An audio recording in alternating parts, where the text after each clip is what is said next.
සාමාන්‍යයෙන් මෙච්චර මිනිස්සුන් කන්දරාවක් මෙතනට එන්න හේතුව මොකද්ද? ඒ එන මිනිස්සුන් වැඩිපුරම මොන වගේ ප්‍රශ්න අරන්ද ගුරුනාසේ පුරුකම් කියන්නේ එක්කෝ ගෑණි ගිහිල්ලා වෙන මිනිහෙක් එක්ක නැත්තම් මිනිහා ගිහිල්ලා වෙන ගෑණියක් එක්ක ඒ වගේ ප්‍රශ්න වලට තමයි වැඩිපුරම එන්නේ. මගේ තාත්තගෙන් ලැබුණ දායාදයක් වශයෙන් තමයි මම මේ දේවල් කරගෙන යන්නේ. එතකොට මම මගේ තාත්තා කරපු දේවල් බලන් ඉඳලා ඒ දේවල් අත්විදලා ඒ කියන්නේ මම මේ දේ ප්‍රගුණ කරපු කෙනෙක්. ඒක නිසා මට මේ ගුරුකම් ශාස්ත්‍රයේ අරුතක් ගුරුනාසේ මේ වශී ගුරුකම් කියන්නේ ඇත්තක්ද? ඇත්තක් කියන්නේ උසන් ඒක ඇත්තක්. ඒ කියන්නේ දෙන්නෙක් අතර ආදර සම්බන්ධතාවයක් තිබිලා ඒක නැති වුණාට පස්සේ කරන දෙයක් තමයි වශීගුරුකමක් කියන්නේ. මම අදුනෙන් බලලා ඒ දෙන්නගේ නම වයස ෆොටෝ එක මට දුන්නොත් එහෙම මම මේ අදුනෙන් බලලා මට කරන්න පුළුවන් නම් එහෙම අනිවාර්යෙන් මම කිරිගහට පිහින්නන්න වගේ කරනවා. කරන්න බැරි නම් මම මේ වැඩේ බාරගන්නේ නැහැ. මගේ ළඟට එන්නේ පීඩක් බලාගෙන. ඒ බලන් එන පීඩට මම ඒ කට්ටියට හරියාකාරව හරියට දෙයක් කරලා දෙන්න ඕනි. බොරුව අංචා කරලා මිනිසුන්ව රවට්ටන්න බෑනේ. එහෙම කරොත් එහෙම මගේ අර මැරුණු තාත්තගේ සෝනට පවා හෙන ගහනවා. මට ලංකාවේ හිටියත් පිටරට හිටියත් වෙනසක් වෙන්නේ නැහැ. පැය දෙකයි නම් පැය දෙකයි. අනිවාර්යෙන් පැය දෙකෙන් ගෙනලා එනවා කිව්වොත් මගේ බෙල්ල ගහලා ගියත් මම පැය දෙකෙන් ගෙනලා ගන්න බෑ. මේ දෙන්නගේ නැති වෙලා තිබ්බ ආදරේ නැවත මම ඇති කරලා දෙනවා. පැය දෙකක් ඇතුළත. ඒ කියන්නේ කතා කරන්නේ නැතුව ෆෝන් එක බ්ලොක් කරලා මෙයාට බැනපු කෙනා නැවත අර පොඩි බලු කුක්කෙක් එයාගේ පස්සෙන් එනවා වගේ මට ගෙනලා දෙන්න පුළුවන්. පැය දෙකක් ඇතුළත. පැය දෙකක් මේ තියෙන්නේ ඔය වගේ වශීගුරුකම් කරන්න හදාගත්ත යන්ත්‍රමාලා තමා. මේවා ආවට ගියාට ඔය හොර ගුරුන් වහන්සේලාට මෑණිවරුන්ට මේවා අදින්න බෑ. හරිද? මේවා අදින්නත් මේවා ප්‍රගුණ කරලා තියෙන්න ඕනි. ඉගෙනගෙන තියෙන්න ඕනි. මේ ඉරක් ගානේ අදින්න දැනගෙන තියෙන්න ඕනි මේ දේ ගැන. මේ තියෙන්නේ පුරුෂ රූපේ, මේ තියෙන්නේ ස්ත්‍රී රූපේ. ඔව්. රෑ 12ට සෝනට ගිහිල්ලා තමයි මේ දේ කරන්නේ මම. එතකොට මට මෙතන කරන විදිය කියන්න බෑ. ගොඩක් වංචාකාරයෝ හොරු ඉන්න නිසා මට මේක ඒක සමාජ මාධ්‍යයට දෙන්න බෑ. මම මේ දේවල් ගොඩක් රහසිගතව හොරෙන් කරන දෙයක් තමයි ගුරුකම් ශාස්ත්‍රය කියන්නේ.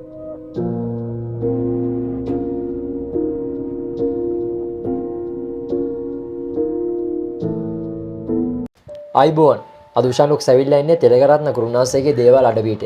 ඉතින් මුලින්ම කියන්න ඕනේ අපි දේවාල අඩවියට එනකොට අපි දැක්ක විශාල සෙනඟක් ඇවිල්ලා ඉන්නවා. ඉතින් ඒත් එක්කම එන්න කලිනුත් අපි හොඳට හොයලා බැලුවා ඇත්තටම මේ තිලකරත්න ගුරුනාසේ සිද්ධ කරනවා වශී ගුරුකම්.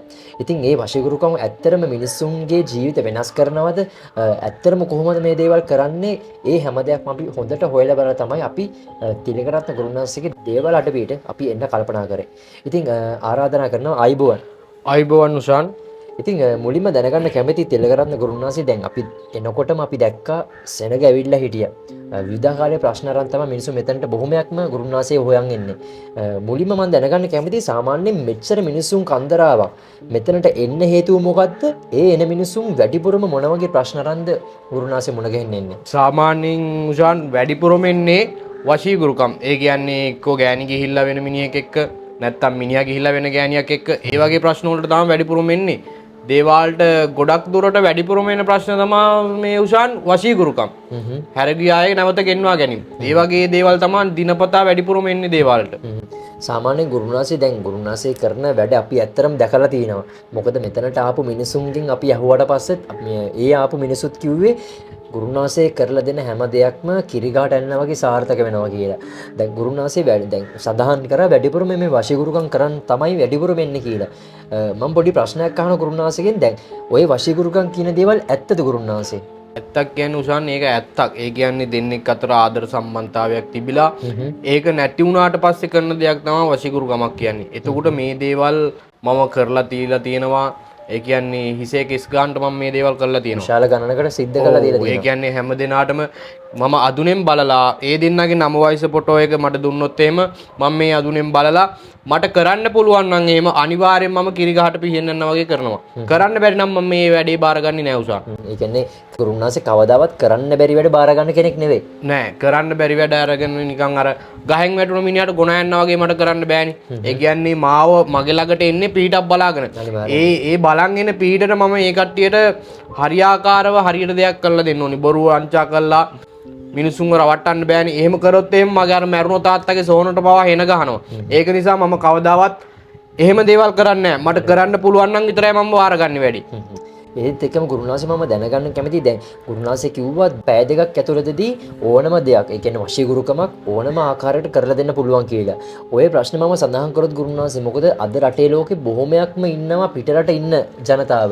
ඒ කෙනෙක් ගුරුනාසේට කතා කරොත් අනේ ගුරුනාසේ මගේ පෙන්වතා දැන් මාත් එක්ක කතා කරන්නේ නැහැ. මගේ පෙන්වතිය මාත් එක්ක කතා කරන්නේ නැහැ. ඔය වගේ ප්‍රශ්නයක් තියෙන කෙනෙක් සවිරේ නිතර ඉන්න කෙනෙක් කතා කරොත් කොහොමද ඇත්තරම ඔය වගේ කෙනෙක්ට මේ දේවාල භූමියේ ඉඳගෙන ගුරුනාසේ ඒ කෙනාගේ ප්‍රශ්නෙට පිටක් වෙන්නේ?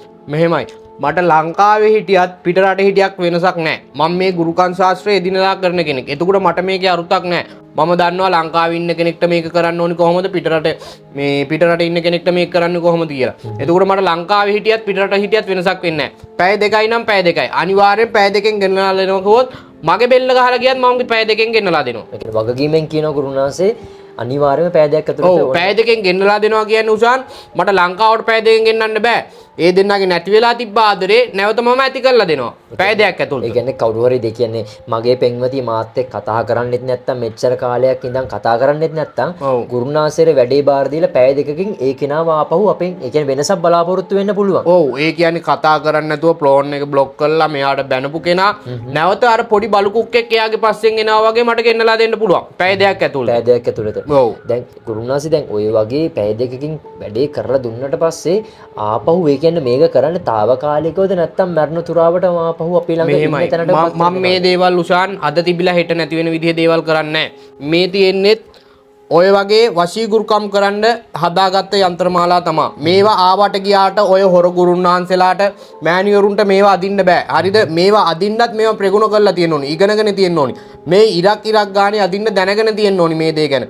මේ තියෙන්නේ පුරුෂ රූපේ, මේ තියෙන්නේ ස්ත්‍රී රූපේ. මේ පැත්තේ ලියනවා ඒ පුරුෂයාගේ නම, මේ පැත්තේ ලියනවා ඒ ස්ත්‍රියගේ නම. ඒකල්ලා මේක 1008 වාරයක් ජීවන් කළා සොහොනට ගිහිල්ලා මේකට මිනියලු ගහලා තමයි මේක ජීවන් කරන්නේ. කියන සෝහනේ ගිහිල්ලා තමයි මේ දේ කරන්නේ. ඔව් රෑ 12ට සෝහනට ගිහිල්ලා තමයි මේ දේ කරන්නේ මම. එතකොට මට මෙතන කරන විදිය කියන්න බෑ. ගොඩක් වංචාකාරයෝ හොරු ඉන්න නිසා මට මේක ඒක සමාජ මාධ්‍යයට දෙන්න බෑ. මම මේ දේවල් ගොඩක් රහසිගතව හොරෙන් කරන දෙයක් තමයි ගුරුකම් ශාස්ත්‍රය කියන්නේ. ඒ වගේම අහන්න ඕන මේ ගුරුනාසි දැන් ගුරුනාසිරේ එනවා විවිධාකාරයේ ප්‍රශ්න කියාගේ මිනිසුන්.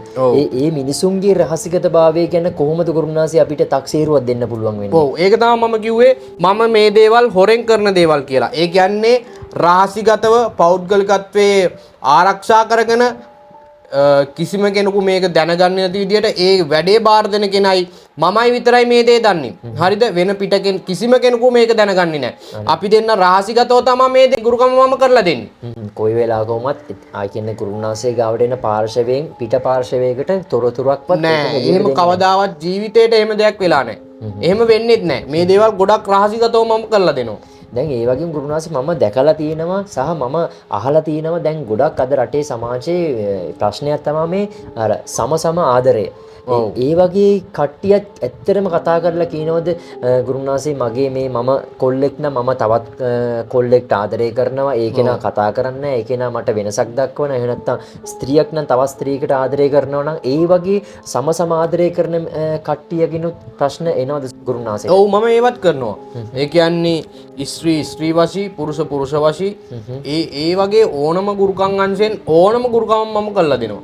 හරිද? හැබැයි මේමයි අදුනෙන් තියලා බලලා කරන්න පුළුවන් නම් විතරයි මම කරලා දෙන්නේ. එයාගේ නම වයස ෆොටෝ එක මට දුන්නොත් එහෙම අදුනෙන් තියලා බලලා කරන්න පුළුවන් නම් අනිවාර්යෙන් කරලා දෙනවා.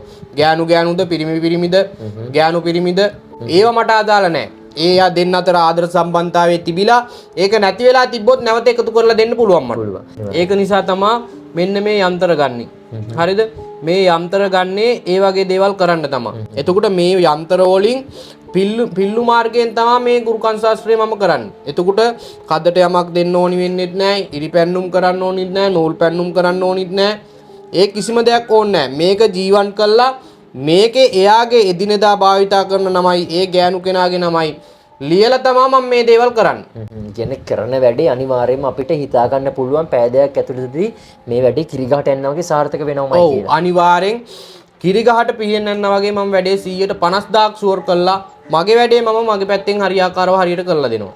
ඒ වගේම ගුරුනාසේ දැන් මෙතනට ආවට පස්සේ අපි දැන් දේවාලස්ථානෙට ආවට පස්සේ මම දැක්කා අම්මලා තාත්තලා දූ දරුවන්වත් ගෙනල්ලා තියෙනවා. ඔව්. එයාලත් එක්ක කතා කරාට පස්සේ එයාලා කියනවා එයාලගේ දරුවෝ විවිධාකාරයේ මත්ද්‍රව්‍ය වලට ඇබ්බැහි වෙලා මත්පැන් වලට ඇබ්බැහි වෙලා ගුරුනාසේ ගාවට එක්කන් ආවේ මෙන්න මේ මත්ද්‍රව්‍යෙන් ඒ කියන්නේ බේරගන්න විවිධාකාරයේ ක්‍රම තියෙනවා කියලා. මොනවද ඇත්තටම මේ මත්ද්‍රව්‍ය පාවිච්චි කරන මිනිසුන්ව බේරගන්න මේ ස්ථානයේ තියෙන දේවල්? ඔව් ඒ කට්ටියට මම ඒ කියන්නේ යන්ත්‍රමාලා සකස් කරලා තියෙනවා. ඒ දේවල් වලට උෂාන් මම රහසිගත වට්ටෝරුවකින් සකස් කරපු දෙයක් තියෙනවා. ඒක කදට විෂ වෙන්නේ නැහැ. එයාට ඒක කොහොම හරි කවන්න ඕනි. තේ එක්කට හරි බත් එක්කට හරි දාලා ඒක කවන්න ඕනි. ඊට පස්සේ දින 3ක් ඇතුළත ඒ දේ මට නතර කරලා දෙන්න පුළුවන්. ඒක කදට කවදාවත්ම විෂ වෙන්නේ නැහැ. සමහරක් ගුරුන්වහන්සේලා දෙන දේවල් වලින් සමහරක් මිනිස්සු ගොඩක් පිළිකා වලට හැරෙන්න පුළුවන්. හැරෙන්න පුළුවන්. ඒක නිසා මම මේ රහසිගත පරම්පරාගත රහසිගත වට්ටෝරුවකින් කරන දෙයක් නිසා මේක කිසිම දවසක කිසිම මිනිස්සෙක්ට විස වෙන්නේ නැහැ. ඒ දේවල් දින 3ක් ඇතුළත මට නවත්තලා දෙන්න පුළුවන්. ඒ කියන්නේ ගුරුනාසේ කියන්නේ දැන් ඔය කන්දර දින දෙයින් පස්සේ ඒ දින 3කින් පස්සේ අතර සිගරට් එකක්වත් එන්නේ නැති තැනට ගුරුනාසේ පුළුවන් ඒක නව බේරගන්න. සිගරට් එකක් දැක්කත් ඒ සිගරට් එකක් බොන කෙනෙක් දැක්කත් එයාට අප්පිරියයි. ඒ තරමටම වගකීමෙන් කියන පුළුවන්. එයාට ඒක දකින්නකොට ඒක ගදේනකොට එයාට වමන යනවා වගේ දෙයක් වෙනවා. ඒ තරම්ම මම මේ දේ අප්පිරිය කරලා දාලා දෙනවා. ඒ වගේම ගුරුනාසේ මම දැනගන්න ගන්නේ දැන් අපි සමාජ මාධ්‍ය අපි දකිනවා ගොඩක් ඔය භික්ෂුන් වහන්සේලා සිවුරු දාගෙන විවිධාකාරයේ මිනිසුන්ව රවටන අද ක්‍රමයක් අද සමාජ මාධ්‍යයට ඇවිල්ලා තියෙනවා. ඒ කියන්නේ ඒ කියන්නේ වෙදහාමුදුරෝ කියාගෙන විවිධාකාරයේ දේවල් මිනිසුන්ව රවටන දේවල්. ඒ සම්බන්ධව පොඩි පැහැදිලි කිරීමක් කරොත් ගුරුනාසේ කොහොමද මොන වගේ දෙයක්ද කියන්නේ? ඔව් ඒ කියන්නේ ගුරුකම් කරන භික්ෂුන් වහන්සේලාත් ඉන්නවා. හරිද? එතකොට මිනිස්සු දැනගන්න ඕනි. මේ ඇත්ත කරන කෙනෙක්ද බොරු කරන කෙනෙක්ද කියලා දැන අඳුනගෙන මේ දේවල් කරගන්න ඕනි. මට ඒ අයට බනින්න බෑ.